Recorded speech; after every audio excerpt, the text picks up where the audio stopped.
Eu sou a professora Janaína Marcelo, do Departamento de Zootecnia da Universidade Federal de São João del Rei.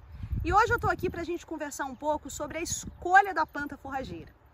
O Brasil possui aproximadamente 165 milhões de hectares de pastagens, mas a gente sabe que grande parte dessas áreas estão degradadas ou apresentam algum estágio de degradação. Portanto, a gente precisa saber quais são as causas dessa degradação. E uma das principais causas é a escolha errada da planta forrageira. Porque quando a gente escolhe uma planta forrageira para a nossa fazenda que não seja adaptada às nossas condições de solo, clima e manejo, nós certamente não vamos conseguir ter bons resultados com essa planta e nós vamos estar levando esse pasto à degradação. Portanto, a gente precisa observar alguns critérios essenciais para que a gente possa ser mais assertivo na escolha da planta forrageira. E um desses critérios é avaliar as condições de solo e clima. As plantas forrageiras, de forma geral, elas são divididas naquelas que têm baixa exigência em fertilidade do solo, média e alta exigência em fertilidade de solo. E geralmente, essas exigências, elas vão estar atreladas também ao nível tecnológico que você vai escolher para imprimir nessa planta forrageira. Aquelas forrageiras que são menos exigentes em fertilidade de solo, geralmente vão ser usadas para sistemas menos intensivos, que apresentem, então, uma menor exigência de nível gerencial. Quais seriam essas plantas? Aquelas do gênero Braquiária, com exceção da Braquiária brisanta, que é uma planta de média exigência em fertilidade. Portanto, capim braquiária ou a Braquiária decumbens, Braquiária umidícula, o próprio capim andropógon são plantas de baixa exigência em fertilidade e que podem ser trabalhadas com menor nível tecnológico. Quando a gente parte para aquelas plantas de médio nível tecnológico, de média exigência em fertilidade, nós vamos incluir aqui a espécie Braquiária brisanta com todas as suas cultivares, marandu, charaés MG5, piatã, paiaguás e também os híbridos de braquiária. Uma coisa é importante a gente salientar: quanto mais exigente em fertilidade for a planta, mais produtiva ela será. Portanto, ela vai ser também mais exigente em manejo e em nutrientes, aumentando um pouco o custo devido ao fato da gente precisar adubar essas plantas. Mas se a gente fizer um manejo bem acertado dos nossos pastos, a gente vai converter todo esse adubo em arroba e leite.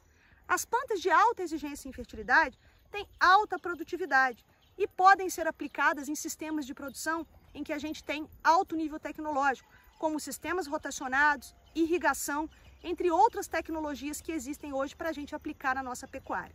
Essas plantas de alta exigência em fertilidade entregam excelentes resultados em relação à taxa de lotação e produção animal. Portanto, é extremamente importante que o produtor tenha em mente que quanto mais exigente em fertilidade for a planta, também será mais exigente em manejo. Um outro fator que deve ser muito bem avaliado e considerado na escolha da planta forrageira é se o seu solo é alagado ou se você está numa região em que você tem baixa precipitação, porque isso muda completamente a indicação das plantas forrageiras. A gente tem poucas plantas hoje disponíveis no mercado que são adaptadas a solos alagados, assim como temos também poucos capins que estão disponíveis para serem utilizados em regiões em que a gente tenha baixa precipitação. Portanto, para essas regiões com pouca chuva, é interessante a gente escolher plantas adaptadas para que a gente possa, então, ter uma melhor distribuição de forragem ao longo do ano.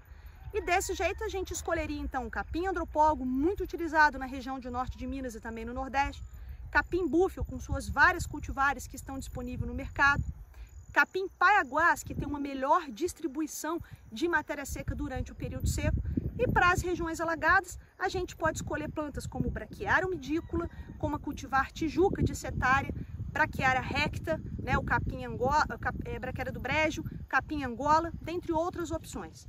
Portanto, avaliar a sua condição de solo e clima é importante.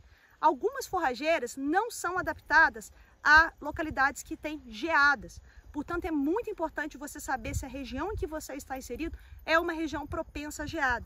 Porque forrageiras de clima tropical, como aquelas do gênero Braquiária e Pânico, tendem a resistir muito mal à geada. Então é importante que você se atente para escolher plantas forrageiras que sejam mais adaptadas. A única cultivar de Pânico máximo que tem uma certa resistência à geada, a gente destaca a cultivar Aruana, ainda assim com alguma restrição por se tratar de uma planta tropical. Outra coisa que a gente precisa avaliar na escolha da planta forrageira é o nível de capacidade gerencial do produtor. Existem algumas plantas que são mais indóceis para o manejo, ou seja, elas precisam ser vigiadas de perto. Nesse caso é muito importante que a gente escolha um manejador que consiga lidar com essa planta, porque muitas das vezes a gente perde muita capacidade produtiva e de valor nutritivo de uma planta porque a gente não consegue manejá-la direito. Plantas que apresentam muito alongamento de como por exemplo os capins mombaça, miage, paredão, são plantas que precisam de um manejo mais restrito, ou seja, você precisa estar todo o tempo verificando a altura de entrada e a altura de saída, para que a gente consiga então ter bons resultados relacionados ao manejo. Se a gente não fizer o manejo correto dessas forrageiras, nós vamos perder consideravelmente a sua capacidade produtiva. Portanto, ao escolher uma planta forrageira, a gente deve se ater às condições de solo, tanto físicas quanto químicas, a gente deve se ater a condições de temperatura, também água, se vai haver precipitação, em quanto tempo do ano para a gente fazer essa escolha. A gente precisa avaliar a declividade do terreno, porque plantas de crescimento cespitoso, por exemplo, não podem ser indicadas para ambientes com morro. Nesses ambientes, nessas localidades que a gente tem um declive acentuado, é interessante que a gente escolha plantas que façam boa cobertura de solo, para que esse solo possa então ser protegido contra a erosão.